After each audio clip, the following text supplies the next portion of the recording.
सिंध की तारीख़ ते तहक़ीक़ जे सिलसिले में रुख़ सिंधी दोस्तनि साथियुनि भाउरनि ऐं भेनरुनि सां मुखातिब आहियां। सभिनी खे मुंहिंजे तरफ़ां सलाम। अॼु पाण सिंध जे हिक तारीख़ी बंदरगाह ते ॻाल्हि ॿोल कंदासीं। तारीख़ी शहर रहियो आहे, बंदरगाह रहियो आहे क़दीम, जंहिंसां सिंध जी तारीख़ जूं यादूं वाबस्ता आहिनि। इंतहाई अहम बंदरगाह आहे। इन हवाले सां दोस्तनि खे सिर्फ़ु हिकु गुज़ारिश आहे त हू असांजी वीडियोज़ खे मुकमिल ॿुधनि, उन्हनि ते पंहिंजा राय ॾियनि ऐं पंहिंजनि दोस्तनि सां शेयर कनि। जेकॾहिं हीउ सिलसिलो पसंदि अचे त चैनल खे बि सब्सक्राइब कनि। त पाण ॻाल्हि पे कई सिंध जो हिकु तारीख़ी जेको आहे बंदरगाह, उन ते ॻाल्हाईंदासीं।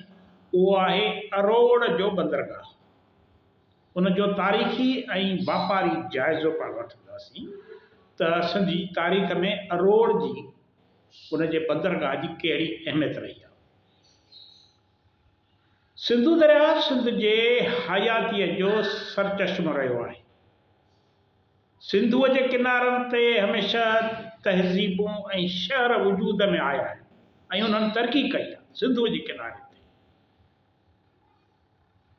इन्हनि में अरोड़ हिकु अहिड़ो क़दीम शहर ऐं बंदरगाह आहे जेको रुगो वापार जो मर्कज़ न पर सिंध जे सियासी, सक़ाफ़ती ऐं इल्मी तारीख़ में बि मरकज़ी हैसियत रखे थो। अॼु पंहिंजी ॻाल्हि ॿोल अरोड़ जी तारीख़ी अहमियत, वापारी हैसियत ऐं उन जे ज़वाल ते एकेडमिक जाइज़ो हूंदो। अरोड़ जो जाग्राफियाई पस मंज़र छा आहे त अरोड़ रोहिड़ी शहर खां अटकल 5 मील ॾखण ओभर में टकरीअ ते वाक़िअ आहे। दरिया जे वेझो हुजण करे इहो हिकु मसरूफ़ बंदरगाह रहियो, जितां वापारी सरगर्मियूं थींदियूं रहियूं। मुहक़िक़नि मूजिबि ही वसती सिंधु सभ्यता जे दौर में वजूद में आई। माना अरोड़ जो जेको तालुक़ु आहे, अरोड़ जी जेको तारीख़ आहे, उहा सिंधु सभ्यता जे दौर खां शुरू थिए थी। जॾहिं त वैदिक दौर में सिंधु तहज़ीब जे ढुरकी पवण खां पोइ जेको वैदिक दौर शुरू थो थिए, हिन खे अरोड़ खे महफ़ूज़ जॻह हुजण सबबि वापारी ऐं सियासी मर्कज़ बणायो। वेदनि जे दौर में यानी 1500 क़िबल मसीह राणी रूमासा जी हुकूमत रही अरोड़ ते। राणी रूमासा जेका फने मौसीक़ीअ जी माहिर हुई। महाभारत ऐं रामायण जे हवालनि मां पहिरियों मालूम थिए थो त अरोड़ सिंध जे तख़्तगाह तौरु क़ाइमु रहियो। जॾहिं महाभारत ऐं रामायण जे दौर में ही तख़्तगाह तौरु मशहूरी माणे चुको हो, त यानी हिन जो वजूद सिंधु सभ्यता जे दौर खां हुयो। तरक़ी कंदे वैदिक दौर में इन सतह ते पहुतो जो महाभारत ऐं रामायण में बि उन जो ज़िक्र आहे। चंद्रवंशी ऐं सूरजवंशी हुक्मरान जे दौर में ही शहर इक़्तिसादी ऐं सियासी उरूज ते पहुतो। पोइ सिकंदर मक़दूनी जॾहिं सिंध ते हमलो थो करे, सिंधु दरिया वसीले सिंध में दाख़िल थियो, तॾहिं अरोड़ संद साम्हूं हिकु अहम बंदर तौरु साम्हूं आयो। उन वक़्तु हिते जो हुक्मरान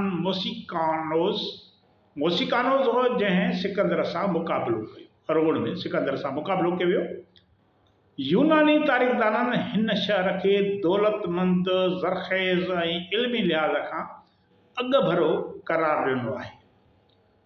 जॾहिं त चचनामो जेको आहे अरबन जे दौर जे हवाले सां जंहिंमें ज़िक्र आहे उन दौर जो, उन में अरोड़ खे सिंध जो तख़्तगाह क़रार ॾिनो वियो आहे, जिते राजा साहसी ऐं पोइ राजा ॾार हुकूमत कंदा हुआ। अरोड़ में अरबन जे हमले वक़्त बि अरोड़ मरकज़ी हैसियत रखंदड़ शहर हो। मोहम्मद बिन कासिम जॾहिं हिन इलाइक़े ते कब्ज़े खां पोइ शहरनि खे आज़ादी ॾिनी ऐं खेनि माल मिल्कियत वापसि कई त इन मां ज़ाहिर थिए थो त हिन शहर जा माण्हू हारी वापारी ऐं कारीगर हुया, सुठा सताबा हुया, जेकी इलाइक़े जी मुआशत में अहम किरदार अदा कंदा हुया। अरोड़ जा माण्हू मुग़ल दौर में बि अरोड़ जी अहमियत बरक़रार रही। शेख अबुल फज़ल ऐं मीर मासूम बखरी अरोड़ खे मुल्तान जहिड़ो वॾो शहर करार ॾियनि था, जिते बाग़, महलात ऐं नहरूं मौजूदु हुयूं। अरगूननि जे दौर में हिते फ़ौजी छावनी बि क़ाइमु रही, जंहिंमां हिन जी अरोड़ जे हुकूमती अहमियत जो अंदाज़ो थिए थो। अरोड़ इल्म, हुनर ऐं वापार जो मर्कज़ हो।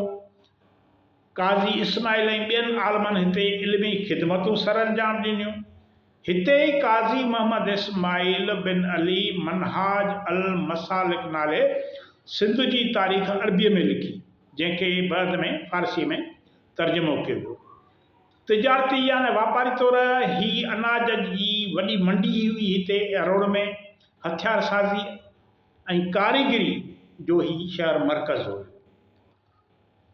हाणे अरोड़ जो ज़वाल कीअं थो थिए? चौथी सदी हिजरीअ में दरिया जो रुख बटिजण सबबि अरोड़ पंहिंजी अहमियत विञाए वेठो। वापार ऐं मुआशत दरिया ते दारोमदार रखंदी हुई, तंहिं करे दरिया छॾे वञण सां शहर उजड़ण लॻो ऐं आख़िरकार ही हिक नंढड़े ॻोठ में तब्दील थी वियो। अरोड़ सिंध जे तारीख़ में हिकु शानदार बाब आहे। इहो रुॻो सियासी तख़्तगाह न पर वापार, हुनर ऐं इल्म जो बि मर्कज़ रहियो। दरिया जे रुख बटिजण सबबि इन जो ज़वाल थियो, पर संदसि तारीख़ी विरसो अॼु बि सिंध जे तारीख़ी शऊर में ज़िंदा आहे। तव्हांजी वॾी वॾी महिरबानी।